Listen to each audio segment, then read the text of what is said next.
For many years, Steven Seagal enjoyed a stellar movie career. At his peak during the 90s, it's fair to say that he was a Hollywood A-lister who brought Aikido into the mainstream. Without going into too much detail, it's equally as fair to say that since then, his career has taken a notable dip. At the same time, year after year, Seagal still manages to pump out various action movies. As ever, these movies fail to make a critical impact on the world of film and yet still get made. This begs the question, why? Although badly made films can still perform well commercially, it really doesn't look like this is the case with Seagal's movies.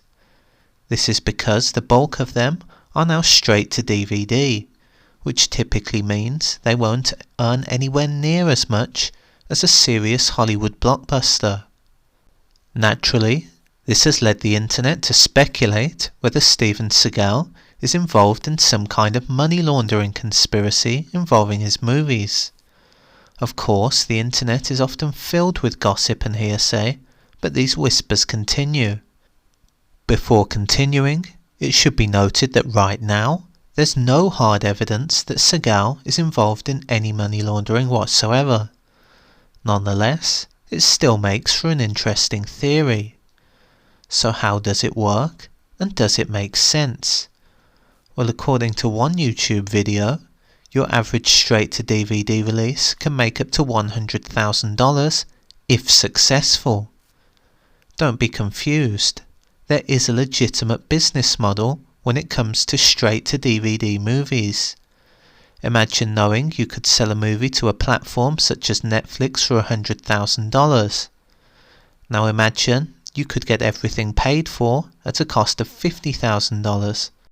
This would mean that by producing a movie with a $50,000 budget, you would make $50,000 in profit. A good business. However, not every straight-to-DVD release works in this way. For instance, take the case of the movie USS Indianapolis Men of Courage. This was released directly to iTunes and Amazon and cost $40 million to make, whilst only taking $1.2 million at the box office. Yes, not every financial failure is a conspiracy, but you can see why stuff like this gets people asking questions and wondering why. Put in more simple terms, imagine you are a mobster having made $10 million of illegal money from crime such as drug dealing. Now imagine spending this $10 million on a movie budget expense. However, in reality, the movie only costs $1 million to make.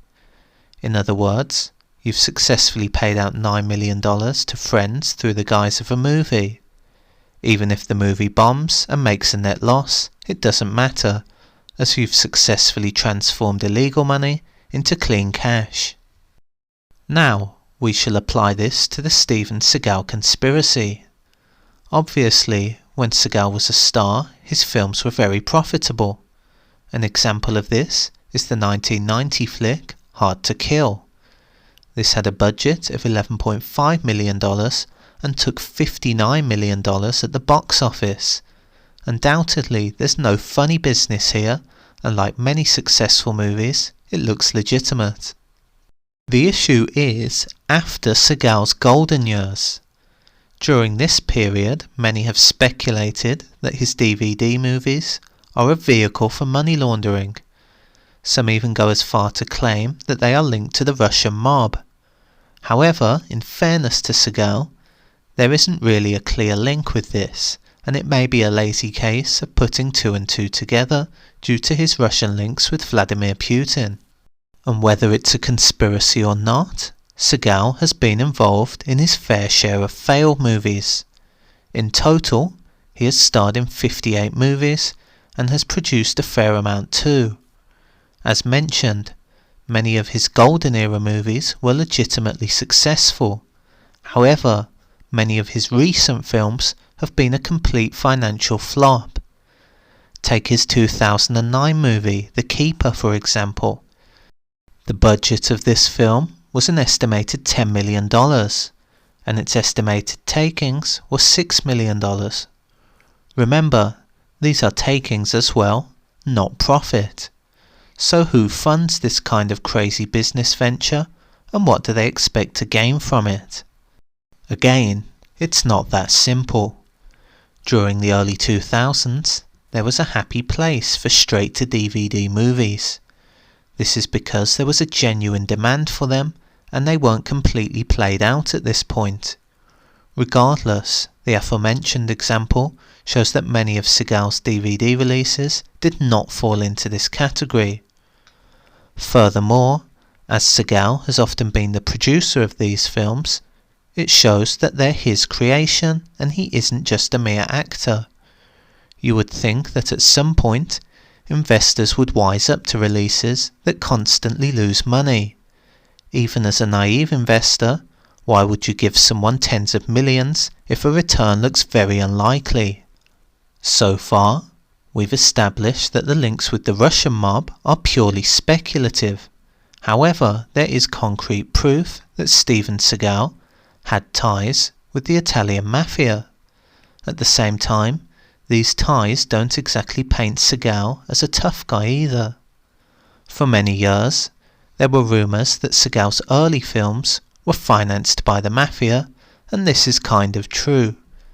In the early 2000s, Seagal was forced to testify against a mobster named Primo Casarino, who was involved with a movie producer who made several of Seagal's movies.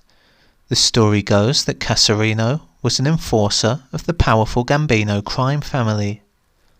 At some point, Seagal refused to continue working with the producer, so they gave him an offer of paying millions of dollars to the producer or doing 4 movies for $150,000 each. Obviously, Seagal was in a difficult situation. At one point, Seagal even had a sit-down with these mobsters, as he was genuinely concerned for his life. Nonetheless, in 2004, Casarino was jailed for over 11 years for extortion as well as other crimes. As if this wasn't enough, Seagal was also involved with Sammy the Bull Gravano. According to Gravano, Seagal was paying the Gambino family protection money, at this point, which makes sense considering what we've already mentioned. In a 2021 interview, Gravano said, "I lost all respect for him when he started crying hysterically like a big old woman. He was doing all those tough guy karate moves in the movies, but was like a big baby in real life." As a result of his run-in with the Italian mafia, you can see why Steven Seagal is often linked with money laundering. At the same time, based on what has been looked over, it seems like he was the victim of extortion rather than anything sinister from his end. Regardless, the fact that he was connected with these people and continued to do business with them speaks volumes. So in his early days, you could argue that Seagal's crime connection was more pathetic rather than trying anything sinister. Still, when moving forward in time, there is still something odd about his straight-to-DVD releases. If you keep producing financial failures year after year, then questions have to be asked. This is where his links with the Russian mob come into play. In conclusion, there is no hard evidence that Seagal is involved in money laundering using his movies. What is true is that he was once shaken down by the mafia and certainly has underworld connections. Whether that means he was extorted or formed new, profitable connections with different associates is up to you to decide. On a final note, the reality of this is that we'll probably never know.